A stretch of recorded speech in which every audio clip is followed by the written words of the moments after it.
मेरा नाम अरविंद सिंह, आप देख रहे हो अरविंद सिंह जी का स्टडी यूट्यूब चैनल में आपका स्वागत है। मैं आपके सामने पॉलिटेक्निक प्रवेश परीक्षा 2025 में आने वाले फिजिक्स, केमिस्ट्री और मैथ के महत्वपूर्ण प्रश्न को लेकर आया हूं। तो बिना देर के शुरू करते हैं। आपका प्रश्न नंबर पहला जो है कि आँख का अधिकतम बिंदु होता है, इसमें से आपका जो करेक्ट ऑप्शन डी हो जाएगा अनंत होता है। यदि आपसे पूछता कि आँख का न्यूनतम बिंदु कितना होता है, तो आँख का जो न्यूनतम बिंदु होता है दोस्तों वह 25 सेंटीमीटर होता है। आपका प्रश्न नंबर दूसरा जो है दोस्तों, प्रोटॉन क्या है। तो प्रोटॉन जो हमारा एक धनावेशित कण है, एक भारी हाइड्रोजन का नाभिक भी है, एक मूलभूत कण भी है दोस्तों। इसलिए आपका ऑप्शन डी से हो जाएगा उपयुक्त सभी।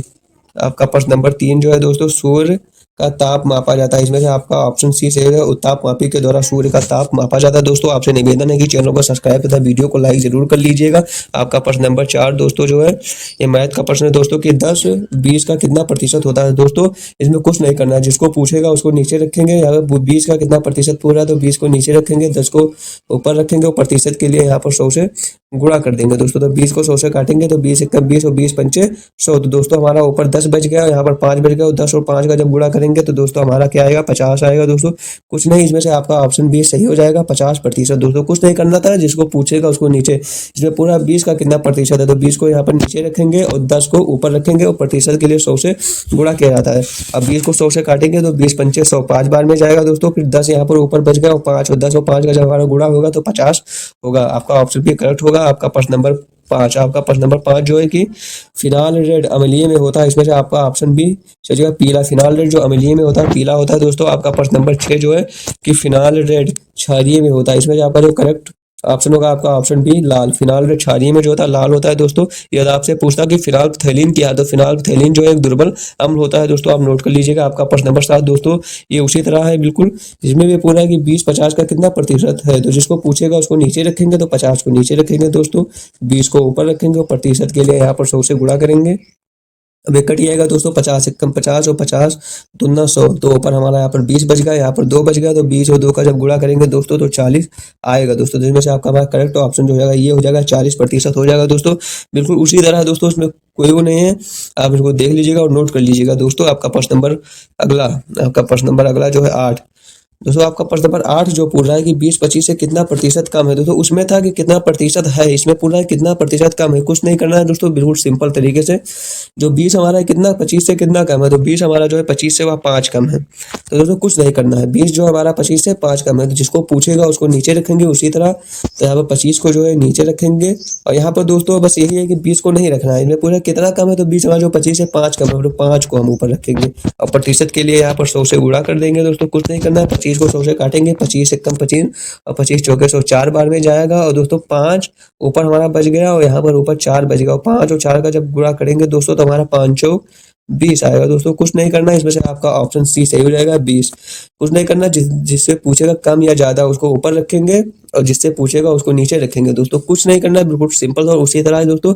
बस यही है कि इसमें पूछा है कि कितना प्रतिशत कम है तो 20 हमारा जो है 25 से 5% का भी, इसलिए 5 को ऊपर कहते हैं। या पूछता कि 20-25 का कितना प्रतिशत है तो दोस्तों तो 20 रखते हैं। कुछ नहीं करना दोस्तों, आप इसको नोट कर लीजिएगा। आपका प्रश्न नंबर 9, आपका प्रश्न नंबर 9 जो है दोस्तों, संवेग बराबर होता है। तो दोस्तों संवेग को P से प्रदर्शित करते हैं, P बराबर जो हमारा होता है M और B होता है। तो अब इसमें आपका ऑप्शन ये सही हो जाएगा, P बराबर MB। जो ये होगा ये नहीं होगा दोस्तों, आपका ऑप्शन ये करेक्ट होगा। आपका प्रश्न नंबर 10, आपका प्रश्न नंबर 10 जो है दोस्तों कि अंडे का pH मान होता है, इसमें से आपका जो करेक्ट ऑप्शन होगा आपका ऑप्शन ये होगा 7.8 जो होता है अंडे का pH मान होता है दोस्तों। आपका प्रश्न नंबर 11 जो है कि एसिटिक अम्ल में किस में पाया जाता है। तो एसिटिक अम्ल जो है किस में पाया जाता है, इसमें से जो आपका करेक्ट ऑप्शन सी हो जाएगा, सिरके में जो होता है एसिटिक अम्ल पाया जाता है। आपका प्रश्न नंबर 12, आपका प्रश्न नंबर 12 जो है कि ऑक्जेलिक अम्ल किस में पाया जाता है, इसमें से आपका करेक्ट ऑप्शन जो होगा टमाटर में जो होता है दोस्तों ऑक्जेलिक अम्ल पाया जाता है। आपका प्रश्न नंबर 13, आपका प्रश्न नंबर 13 जो है कि मानव रक्त का pH मान होता है, इसमें से आपका करेक्ट ऑप्शन हो जाएगा डी। 7.4 जो होता है मानव रक्त का pH मान होता है, मानव रक्त या मानव खून। आपका प्रश्न नंबर 14, आपका प्रश्न नंबर 14 दोस्तों, ये भी मैथ का प्रश्न है कि 12 एवं 12 के बीच तृतीय समानुपात क्या होगा। दोस्तों तृतीय समानुपात निकालने के लिए एक सूत्र होता है, x बराबर b²/a। दोस्तों कुछ नहीं करना है, आप इसको ये मान लीजिएगा, आप इसको ये मान लो और इसको जो है b मान लो। तो यहाँ पर जो है b² तो b हमारा क्या है 12, तो यहाँ पर b के जगह पर 12 रखोगे, उसका स्क्वायर कर दो। ये भी है तो ये भी हमारा दोस्तों 12 है। तो यहाँ पे 12 मान लो दोस्तों, कुछ नहीं करना। 12 और 12 का जब गुणा करेंगे दोस्तों तो 144 आएगा, क्योंकि 12 स्क्वायर है तो इसलिए 12 और 12 का गुणा होगा, क्योंकि 12 को 2 बार लिखेंगे तो 12 और 12 का गुणा होगा तो 144 आएगा। और नीचे जो है हमारा 12 है।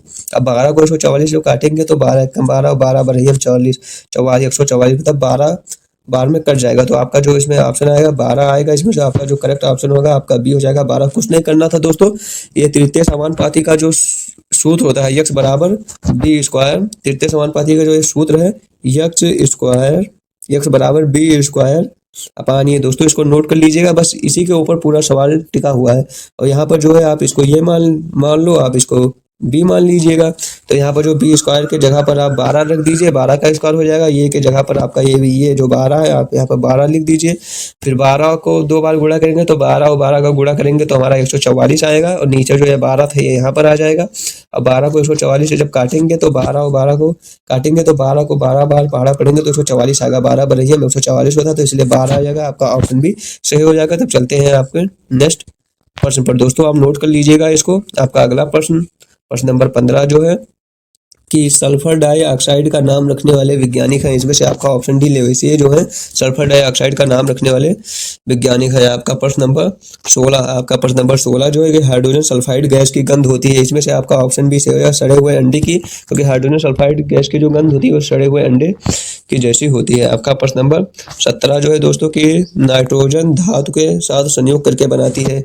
तो इसमें से आपका ऑप्शन बी नाइट्राइड होगा, ना कि नाइट्राइड होगा। दोस्तों आप इसमें नाइट्राइड मारिएगा, नाइट्राइड मारोगे तो गलत हो जाएगा, आपको ध्यान रखिएगा दोस्तों। आपका प्रश्न नंबर 18 दोस्तों, आपका प्रश्न नंबर 18 जो है ये कह रहा है कि 7, 8, 6, 9, 4, 15, 21, 14, 26 की माध्यिका का मान है।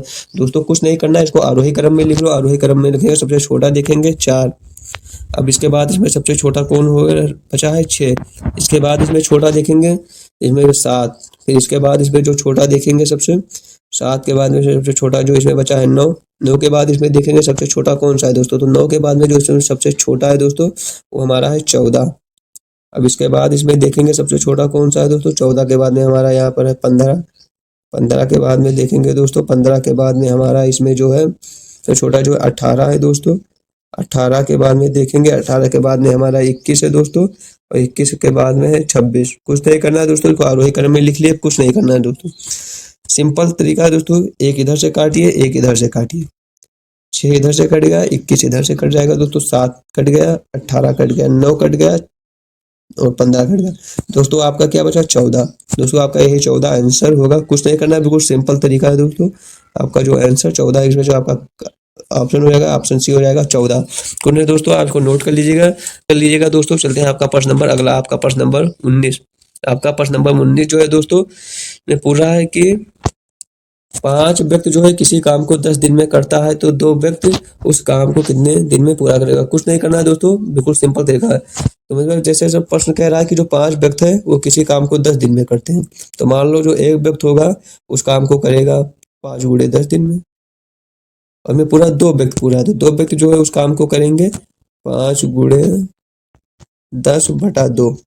अब 2 से 10 को काटेंगे तो 1 कम 2, 2 पंचे 10, तो 5 और 5 को गुणा करेंगे तो 5 और 5 25 आएगा दोस्तों। कुछ नहीं, बिल्कुल सिंपल तरीका था। आपका ऑप्शन भी सही हो जाएगा। आपका प्रश्न जो कह रहा था 5 व्यक्ति जो है किसी काम को 10 दिन में करते हैं, तो 5 व्यक्ति जो है किसी काम को 10 दिन में करते हैं तो होगा, तो एक व्यक्ति जो होगा उस काम को 5 गुणे 10 दिन में करेगा। तो एक व्यक्ति जो है उस काम को 5 गुणे 10 दिन में करेगा, और जो 2 व्यक्ति हैं तो उस काम को 5 गुणे 10/2 दिन में करेगा। तो 2 से 10 को कट जाएगा तो 2 पंचे 10 और 5 और 5 का जब गुणा करेंगे तो 25 आ जाएगा दोस्तों। नोट कर लीजिएगा। आपका प्रश्न नंबर 20, आपका प्रश्न नंबर जो 20 है, निम्नलिखित में से सबसे अधिक ऊष्मीयमान है। इसमें से आपका ऑप्शन सी से होगा ब्यूटेन का जो होता है सबसे अधिक ऊष्मीयमान होता है। आपका प्रश्न नंबर 21, आपका प्रश्न नंबर 21 जो है निम्नलिखित में से विषम चक्रीय यौगिक है। इसमें से आपका ऑप्शन सी से होगा पिरीडीन जो है एक विषम चक्रीय यौगिक है। आपका प्रश्न नंबर 22, आपका प्रश्न नंबर 22 ये भी मैथ का प्रश्न है दोस्तों, बहुत अच्छा प्रश्न है ये भी। 2, 5, 4 और 7 का औसत होगा दोस्तों। तो औसत बराबर एक फार्मूला होता है हमारा, जो औसत बराबर होता है औसत बराबर जो हमारा होता है दोस्तों योग बटा संख्या होता है। औसत बराबर योग बटा संख्या, औसत बराबर हमारा होता है योग बटा संख्या होता है दोस्तों। तो कुल संख्याओं का योग कर लेते हैं। 2 + 5 + 4 + 7 और यहाँ पर कुल संख्या कितना है दोस्तों, 1 2 3 4, तो यहाँ पर 4 है दोस्तों। कुछ नहीं करना, इन सभी संख्याओं को जोड़ देते हैं। 5 और 2 7 होता है, 7 और 7 14 और 4 18 हो जाएगा। 18 और बटे में यहाँ पर 4 आ जाएगा दोस्तों। कुछ नहीं, काट दो, 2 दूनी 4 हो जाएगा, 2 9 18, तो आपका 9/2 हो जाएगा। और 2 को जब हम 9 से भाग देंगे दोस्तों, तो आपका जो आ जाएगा 4.5 आ जाएगा दोस्तों। 9 से जब हम 2 को 9 से भाग देंगे दोस्तों, तो आपका 4.5 आ जाएगा दोस्तों। नोट कर लीजिएगा आप इसको। कुछ नहीं करना था दोस्तों।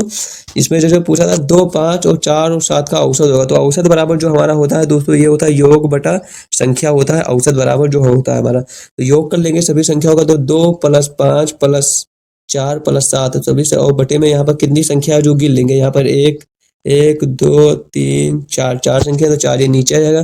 फिर सभी संख्याओं को जोड़ लेंगे। 2 और 5 7 होता है दोस्तों। 7 और 7 14 और 4 18, 18 और यहाँ पर 18 और बटे यहाँ पर 9, आपका 4 आ जाएगा। 4 ये आ जाएगा नीचे वाला। फिर 4 और 18 को काटेंगे, 2 दूनी जो है 4 कट गया, और फिर 2 9 आपका 18 कट गया। फिर 9/2 आपका होगा। फिर 2 से 9 को जब भाग देंगे दोस्तों, तो आपका 4.5 आएगा। कुल बिल्कुल सिंपल तरीका था दोस्तों, आप कभी नोट कर लीजिएगा। आपका प्रश्न नंबर अगला, आपका प्रश्न नंबर 23 जो है दोस्तों, ये भी दोस्तों उसी तरह है कि 11 13 14 16 तथा 21 का औसत होगा दोस्तों। कुछ नहीं करना है दोस्तों, इसको भी वैसे ही करना है। औसत बराबर जो हमारा आपको बताया ही हूँ कि औसत बराबर जो होता है योग बटा संख्या होता है। इसको योग कर लेते हैं सभी संख्याओं का। 11 हो जाएगा, प्लस में 13 हो जाएगा, प्लस में 14, प्लस में 16 दोस्तों। ये नहीं कि इसको छोड़ देना, इसको भी करना, 21 को भी यहाँ पर करेंगे। अब कुल संख्या कितनी है यहाँ पर गिन लो, 1 2 3 4 5। यहाँ पर जो कुल संख्या है जो हमारी है, अब दोस्तों हमारी कुल संख्याएं जो है 5 है। अब इनको जो जोड़ने पर जो आएगा दोस्तों, वो आएगा हमारा 75, 75/5। इसको जोड़ेंगे जो हमारा 75 आ जाएगा, क्योंकि 11 और 13 को जोड़ेंगे तो 11 और 13 24 हो जाएगा। 24 और 14 जो हमारा होता है वो 38, 38 और 16 54 हो जाएगा। 54 और 21 75 हो जाएगा। 54 और 21 75 होगा, तो वे कट जाएगा। 5 5 और 15 5 75 होता है दोस्तों। तो इसमें आपका जो आप करेक्ट आंसर हो जाएगा 15 हो जाएगा। आप इसमें आपका ऑप्शन सी सही हो जाएगा दोस्तों। इसमें भी कुछ बिल्कुल उसी तरह था दोस्तों। इसमें भी वही करना है, योग बटा संख्या औसत बराबर होता है। तो कुल संख्याओं का योग कर लिए। यहाँ पर जो कितनी संख्या है, 5 संख्या है, गिन लिए। यहाँ पर 5, इसको लिख देंगे। तो सभी को जोड़ेंगे तो हमारा 75 आएगा, और नीचे जो है 5 है, 5 तो 5 से जो 75 को काटेंगे तो 5 × 5 और 15 5 75 होता है दोस्तों। तो आपका 15 आएगा। हम नोट कर लीजिएगा। आपका प्रश्न नंबर अगला, आपका प्रश्न नंबर जो 24 है दोस्तों, की कार्बनिक यौगिकों के नामकरण की आधुनिक पद्धति है। इसमें से आपका जो करेक्ट ऑप्शन होगा, आपका ऑप्शन बी होगा, IUPAC पद्धति है दोस्तों। आपका प्रश्न नंबर अगला, आपका प्रश्न नंबर 25 जो है, दो वस्तुओं के बीच, आपका प्रश्न नंबर जो 25 है, आपका प्रश्न नंबर 25 है दोस्तों, कि दो वस्तुओं के बीच ऊष्मा का प्रवाह निर्भर नहीं करता। इसमें जो आपका करेक्ट ऑप्शन होगा, उनके मात्रा पर। ये दोस्तों आपका ऑप्शन ये जो होगा करेक्ट हो जाएगा। दो वस्तुओं के बीच ऊष्मा का प्रवाह जो होता है उनकी मात्रा पर निर्भर नहीं करता है। यदि आपसे पूछता है दो वस्तुओं के बीच ऊष्मा का प्रवाह निर्भर करता है, तो आपका ऑप्शन हो जाएगा था उनके तपांतर पर। ये पूछता कि ऊष्मा का प्रवाह जो है निर्भर करता है, तो तपांतर पर नहीं करता है, तो उनकी मात्रा पर। मिलते हैं नेक्स्ट